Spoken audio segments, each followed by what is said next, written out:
dijo Francisco en una parte que desafortunadamente y lamentablemente he podido observar muy pocos.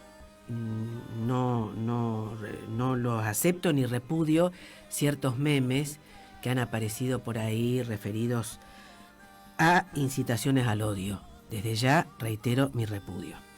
Con respecto a los abusos en el deporte, haremos unas breves consideraciones, lo dejaremos para una segunda parte, digamos, que de hecho la da.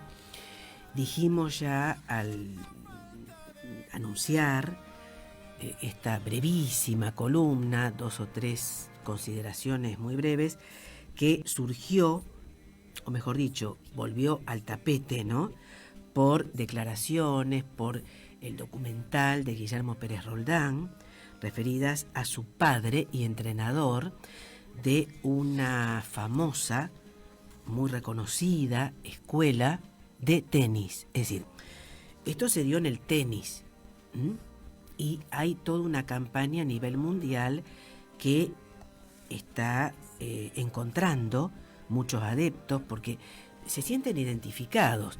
Se preguntan muchas veces por qué se callan. Bueno, justamente porque la persona maltratada, humillada, vejada, oculta, tiene miedo, siente vergüenza. Todo un proceso psicológico, psiquiátrico a veces, y a veces llegan al suicidio. En este caso, tengamos en cuenta que el maltratador fue el padre, Raúl Pérez Roldán. Perdón. En este caso, tengamos en cuenta que era reconocido como un gran entrenador. Él reivindica su formación, no militar, sino en el servicio militar, porque dice que le dio rigidez. Disiento con lo que dice el señor, pero bueno, evidentemente tiene unas características. Esta escuela, muy reconocida en Tandil, no solamente formó a Guillermo, a su hijo, que no es menor, resalto esto porque era su hijo, y que no lo trataba como hijo, para nada, todo lo contrario, sino lo tenía como una circunstancia el hecho de ser hijo, no menor. También salieron tenistas, sobre todo en la década 80, 90 más bien, como Franco Davín, Marcela Tarabini, Mariano Zabaleta, Mariana Pérez Roldán, hermana, y después Juan Martín del Potro, que no se expidió hasta ahora.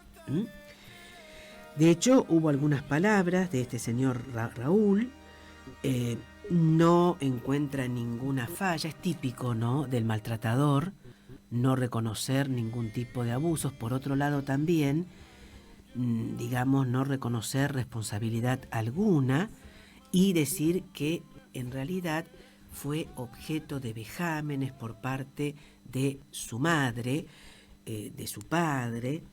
También hay ciertos patrones que se dan conforme lo que uno ha conversado y se ha asesorado con psicólogos, con psiquiatras, a quienes convocaremos para que hablen de este tema, porque reitero, no solamente se da en el tenis, se da en el fútbol, en el tenis de mesa, en el fútbol de mesa, en el hockey. De hecho, casi en simultáneo, en jornadas que se están viviendo en Estados Unidos, en el US Open, ¿no?, en Estados Unidos, una jugadora de tenis de 16 años, al terminar un partido y ganarlo, recibió unos, gestos, no puedo decir efusivos, brutales, por parte de su entrenador y de su padre. Le tocaron la cola y le dieron un beso. Y lo toma como algo normal. No es normal. No es porque uno sea que Carmelita descalza, digamos. No es normal. ¿Cómo la palmadita en la cola? Perdón, es una persona que merece respeto. No es un objeto, no es una cosa. Jamás un padre o una madre, y uno lo ve en los entrenamientos, lo escucha, que empieza, dale, pegale, matalo, porque quieren ver un Messi, un Tevez, que sea fundamentalmente un Messi, digamos, ¿no? Para darle, no pongamos otro que se están separando, el otro que está con otra, no vamos a entrar en terreno sentimental, vamos a poner Messi, ¿eh? Un Maradona en su momento. No son objetos, son seres humanos que merecen respeto.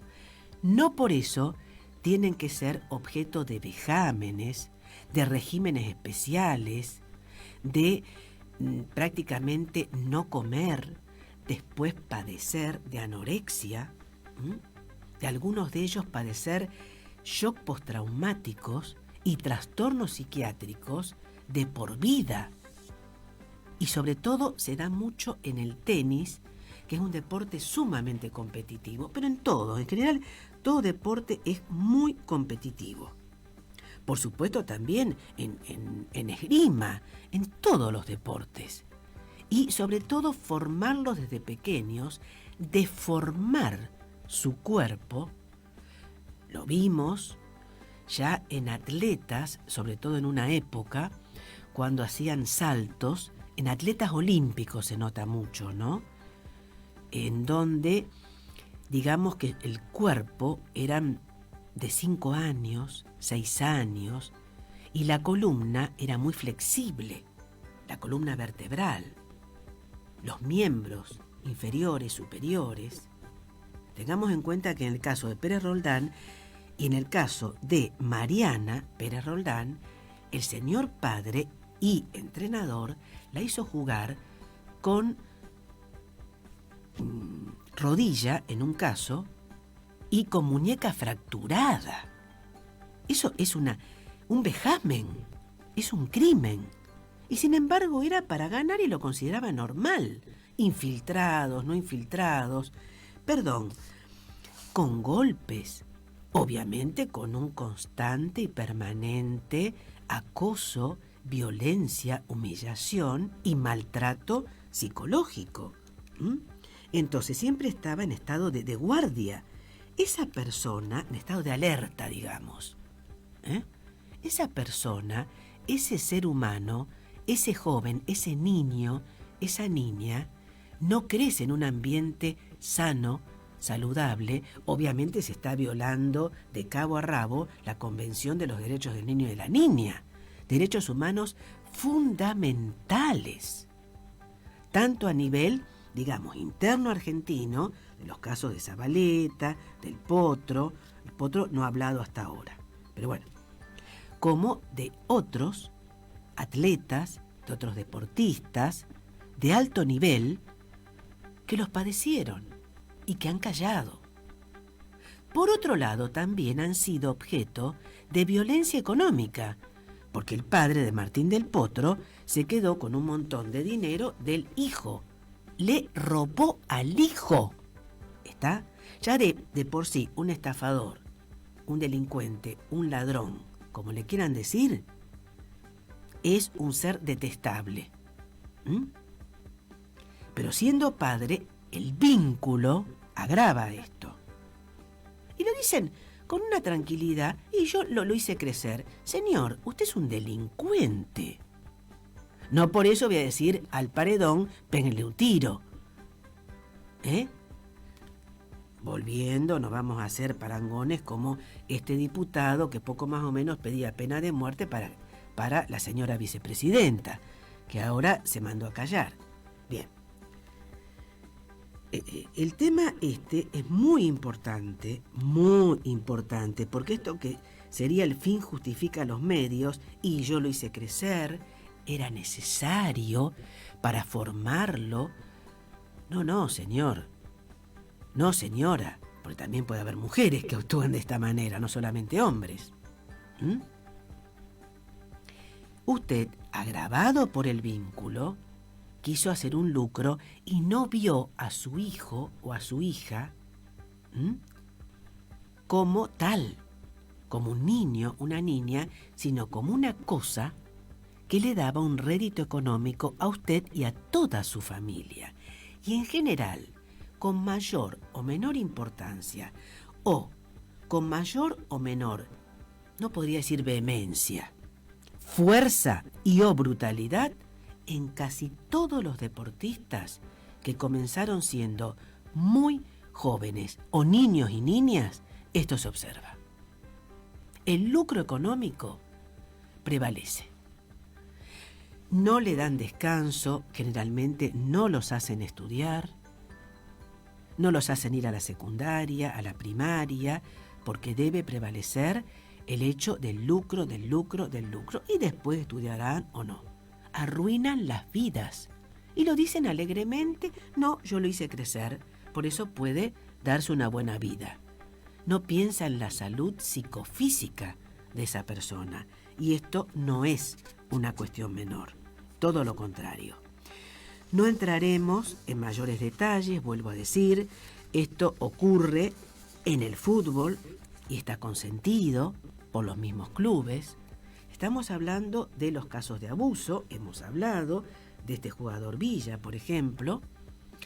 Ahora más bien el tema de niños maltratados, ¿no? De las escuelas de formación de niños y niñas, porque hay niñas en el fútbol, sobre todo en Estados Unidos, en Europa, muy especialmente en Estados Unidos, menos en Argentina, pero están creciendo mucho, afortunadamente, porque hay mujeres con enormes condiciones. Por lo tanto, es un tema que merece un estudio profundo y que se hable, y también un nunca más con respecto a esto. Protocolos existen, pocos, muy pocos. Cumplimiento, menos aún. Las centrales que nuclean a estas asociaciones y demás, tanto a nivel argentino, de cualquier deporte, como a nivel internacional, muy poco actúan. Prevalece el lucro económico por sobre los derechos fundamentales, elementales, los derechos humanos de esos niños, de esas niñas, de esos jóvenes, de esos adultos que van a padecer secuelas de por vida y o acabarán con su vida. Bueno, damos por finalizado este Abrir los Ojos de este 2 de septiembre del 2022 y continuaremos el próximo viernes.